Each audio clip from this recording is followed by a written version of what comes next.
Hello, everyone. Welcome to the Voice of Diary. Today's story is based on your relation life.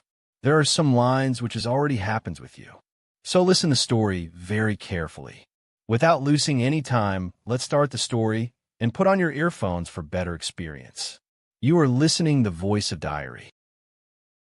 I'm 29M, work in finance. Pretty structured, the kind of guy who plans vacations 6 months early and reads contracts before signing anything. I thought that made me safe in relationships. It didn't. 2 years. That's how long we were together before she looked me dead in the eye, sitting at the edge of my couch, and said, "I'm not ready for something this serious." 2 years. We had just come back from touring apartments because our leases were both ending. We talked about splitting rent. She'd picked out which side of the closet she wanted. My mother had already invited her to Thanksgiving. I had a ring bookmarked. Not bought yet, but bookmarked. That night felt normal at first. She was quiet. I thought she was tired. I asked, "You good?"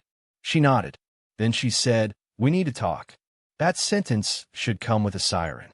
"I've been thinking," she said, hands folded, not looking at me. "This is moving really fast." I actually laughed. "Fast? It's been 2 years." She finally looked up. "I'm not ready for something this serious." Silence. Like my brain had a buffer. "Serious?" I said. "We were apartment shopping this morning." "I know. That's the problem." That's when it hit me. She had already decided. This wasn't confusion. This was a speech. I asked the obvious. "Is there someone else?" "No. Don't make it about that. Don't make it about that." The way she said it felt rehearsed. I didn't beg. I didn't yell. I just said, "If you don't want this, say it clearly." She exhaled. "I don't want this. Not like this." And just like that, 2 years folded into a sentence. Here's the part that makes it messy. 3 months before the breakup, she convinced me to co-sign on a car loan with her. Her credit wasn't great. Mine was. She said it was temporary, just until she refinanced in her own name after a year of on-time payments. We sat at the dealership together. I signed because I trusted her. We had talked about marriage. I figured, what's a car between future spouses? Now she was not ready for serious. I asked her that night, "So what about the car?" She shrugged. "I'll handle it." That answer was too quick. I told myself not to spiral. Breakups happen. People change. I'd survive. But 2 weeks later, I got the first alert from my bank. Missed payment. I texted her, "Hey, the car payment didn't go through." She replied hours later, "I'm short this month. Can you cover it?" "I'll send it back." I covered it. $486. She never sent it back. Next month, same thing. This time, no heads up. Just another alert. I called her. She didn't answer. Texted. Nothing. Finally, she responded the next day. "You don't need to be so aggressive." Aggressive? For asking about a loan tied to my credit? "I'm not being aggressive," I said. "This affects me." She replied, "You knew what you were signing up for when you signed." That sentence, that's when the fog lifted. She didn't see it as shared responsibility. She saw it as leverage. I pulled my credit report. She had maxed out her own cards. Late payments everywhere. I started connecting dots. The "not ready for serious" speech came right after she secured the car. After she got what she needed. I felt stupid. But more than that, I felt used. I tried to handle it cleanly. I told her, "You either make the payments on time, or we refinance immediately. Otherwise, I'll take steps to protect myself." She said, "Wow, so now you're threatening me?" "I'm protecting my credit. You're acting like I scammed you." The fact that she framed it that way without me saying it, that was telling. Month 3, another missed payment. My score dropped 48 points. That's when I stopped being patient. I called the lender directly. Since I was co-signer, I had full access to the account. I asked about options. They explained something simple. If payments continued to default, they could repossess the vehicle. As co-signer, I could also voluntarily surrender it to stop further damage and settle the remaining balance. That stuck with me. I drove by her apartment one evening. The car was parked right out front. Clean, shiny, like nothing was wrong. I texted her, "We need to meet. Tomorrow." She responded instantly this time. About what? About the car and the payments. She agreed, probably thinking she could talk her way out of it again. The next day, we met at a coffee shop. Public place. Neutral ground. She came in smiling. Like this was casual. "Why are you making this such a big deal?" she said after I laid out the missed payments. "It's just temporary. You broke up with me," I said calmly. "You don't get boyfriend-level support anymore." She rolled her eyes. "So, this is revenge?" "No, this is accountability." She leaned forward. "If you ruin my car situation, you'll ruin my job." I needed to commute. There it was. Not an apology. Not responsibility. Just consequences for her. "I gave you chances," I said. "You ignored them." She crossed her arms. "You're being dramatic." I slid a printed copy of the loan agreement across the table. Highlighted sections. Due dates. Both our names. "You signed this too," I said. "So here's what's happening. You have 10 days to bring the account current and apply for refinance. If not, I'm initiating voluntary surrender." Her smile disappeared. "You wouldn't." "Watch me." She stood up abruptly. "You're trying to control me." I stayed seated. "No, I'm done being controlled." That was the moment I realized something. The breakup wasn't about being not ready. It was about timing. She secured stability first, then exited, and she expected me to quietly fund her independence. She left the coffee shop without finishing her drink. 3 days passed. No payment. On day 10, I called the lender again, and I made the decision. That's when things escalated in ways she definitely didn't expect. I called the lender the morning after day 10. I didn't yell. I didn't vent. I just said, "I'm a co-signer. The primary borrower has missed multiple payments. I want to initiate voluntary surrender before further delinquency hits my credit." They walked me through it. Because my name was legally tied to the loan, I had equal responsibility. That also meant equal authority to communicate about the account. The loan was already 60 days past due. If it hit 90, it would severely damage both of us. Voluntary surrender wouldn't erase the debt, but it would stop the bleeding and prevent another cycle of missed payments. They explained the process clearly. I'd sign paperwork authorizing repossession. They'd send a recovery company. The vehicle would be auctioned. Any deficiency balance after sale would still be owed, legally by both of us.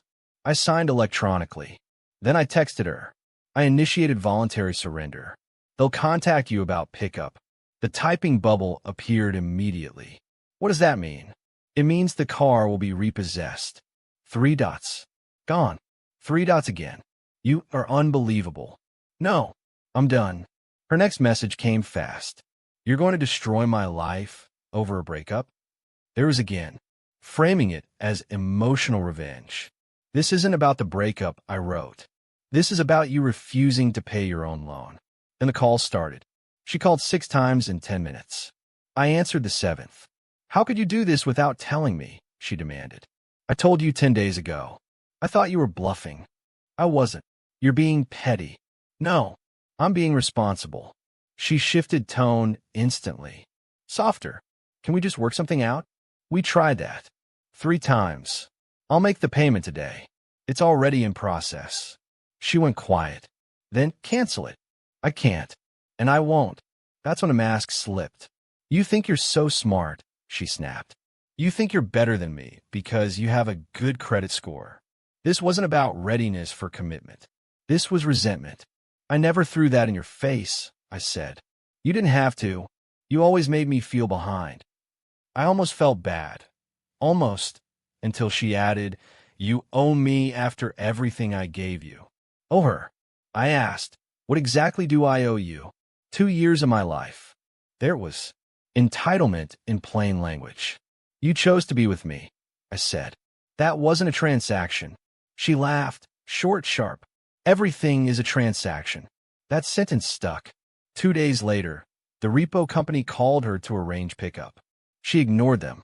They located the car parked outside her apartment and recovered it legally. She sent me a photo of the empty parking spot. "You're proud of this?"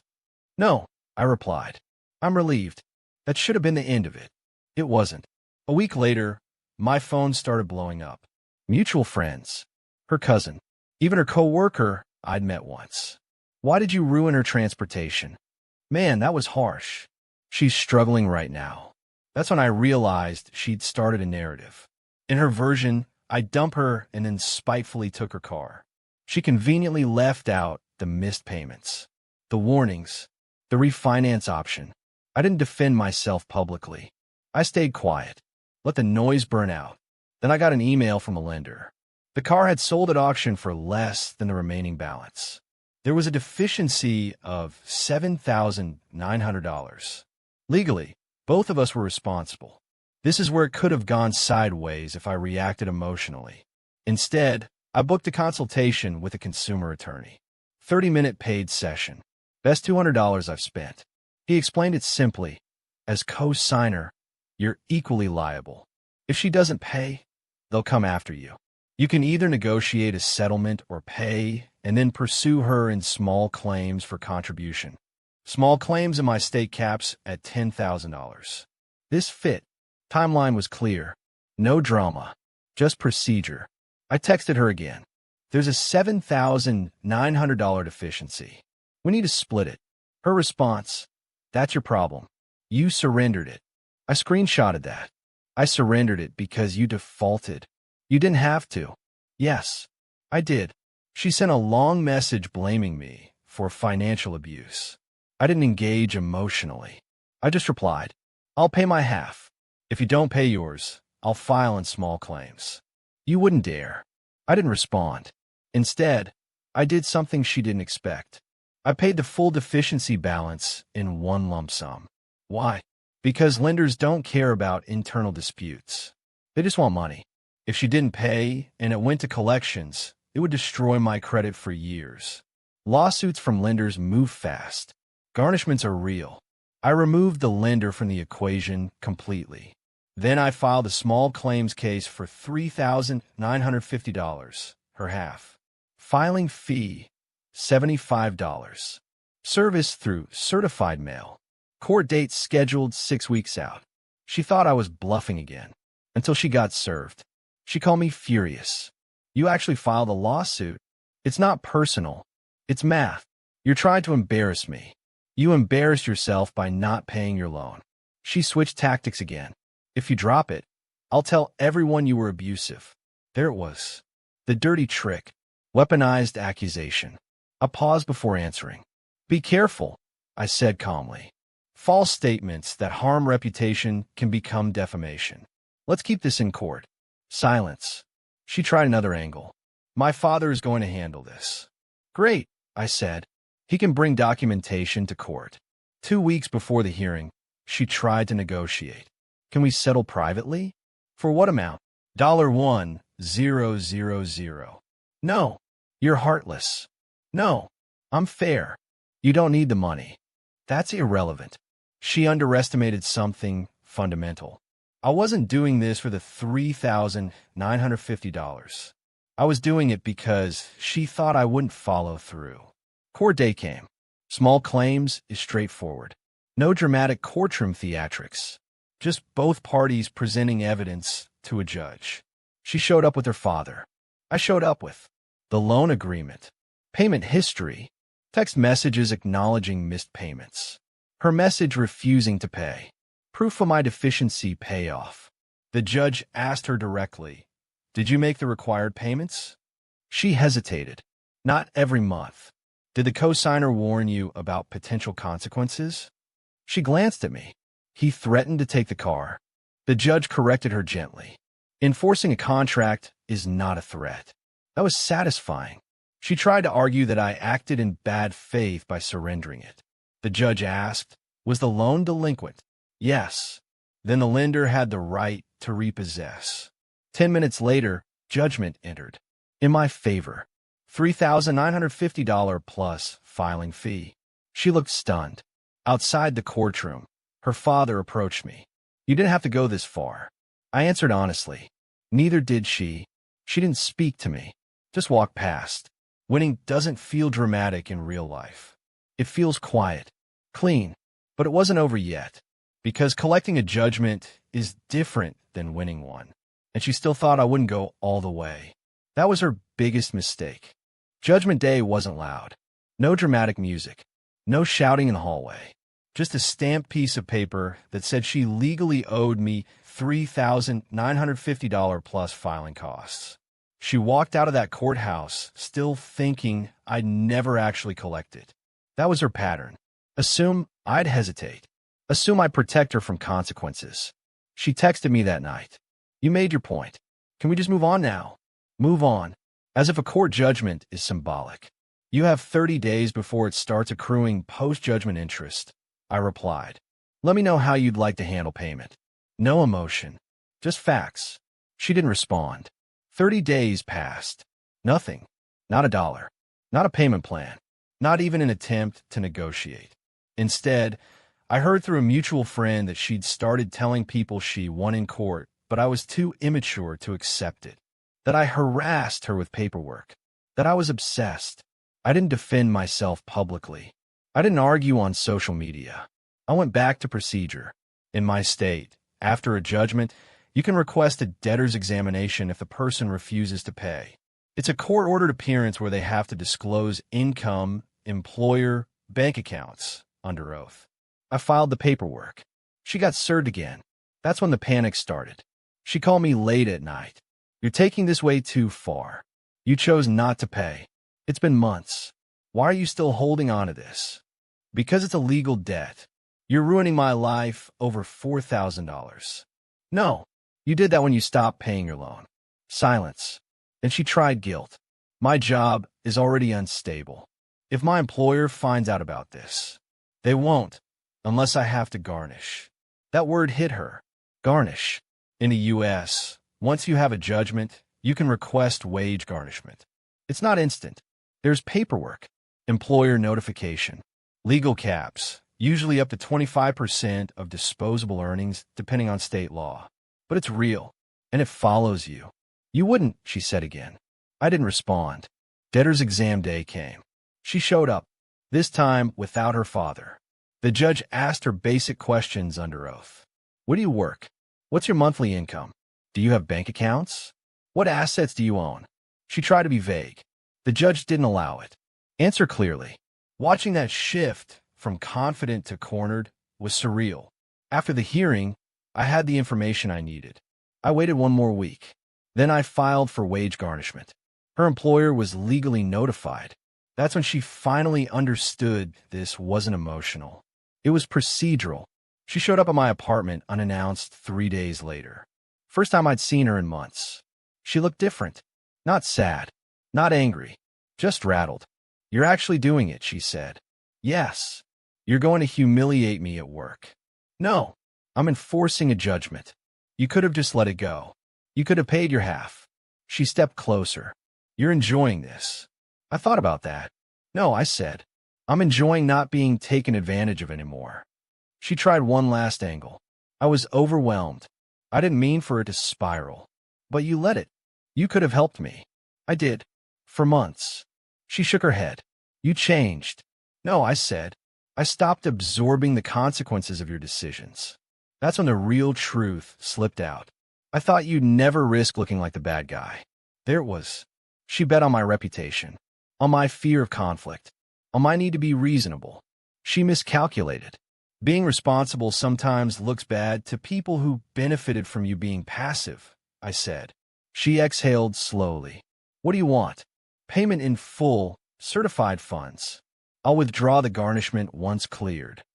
You know I don't have that kind of cash. You have access to family. Or you can let the garnishment proceed. 3 days later, her father contacted me. Short message. Direct. What will it take to resolve this? $3, $9.50 plus accrued interest and filing fees. Cashier's check. No bargaining this time. A week later, we met at a bank branch. Public. Clean. Her father handed me the cashier's check. She didn't look at me. I verified funds with the teller. Then I signed and filed a satisfaction of judgment with the court the same week. That legally closed the case. Garnishment request withdrawn. Done. Here's the twist she didn't anticipate. Judgments don't disappear instantly from public records. Even after satisfaction, the case history remains accessible for years. Employers running background checks can still see it, marked as paid but visible. She avoided wage deductions. She didn't avoid consequences. About 6 months later, I heard she had applied for a promotion internally. It required a financial responsibility review. HR flagged the prior judgment. It didn't disqualify her entirely, but it delayed the decision. Her actions created a ripple that outlasted our relationship. And here's what really changed everything for me. During that final bank meeting, while the teller processed the check, she finally spoke. "You really would have let them take money out of my paycheck." "Yes, you loved me." "I did. And this is how it ends?" "No," I said quietly. "It ended when you decided accountability was optional." That was the real break. Not the apartment talk. Not the repo. It was the moment she believed she could exit the relationship but keep the benefits. 2 years together. And the lesson wasn't about heartbreak. It was about contracts, about boundaries, about how some people call you cruel the second you stop subsidizing their irresponsibility. I didn't destroy her life. I enforced a signature she willingly put on paper. And I learned something uncomfortable. Sometimes the most loving thing you can do for yourself is let someone experience the full weight of their own choices. She said she wasn't ready for something serious. Turns out, she wasn't ready for consequences either. If you ever find yourself co-signing anything with someone who says, "Trust me," remember this story. And if you want more real-life reminders that love doesn't cancel accountability, you might want to stick around. Subscribe to the channel if you love the stories, and click the bell icon for more stories like this. This is the Voice of Diary signing off.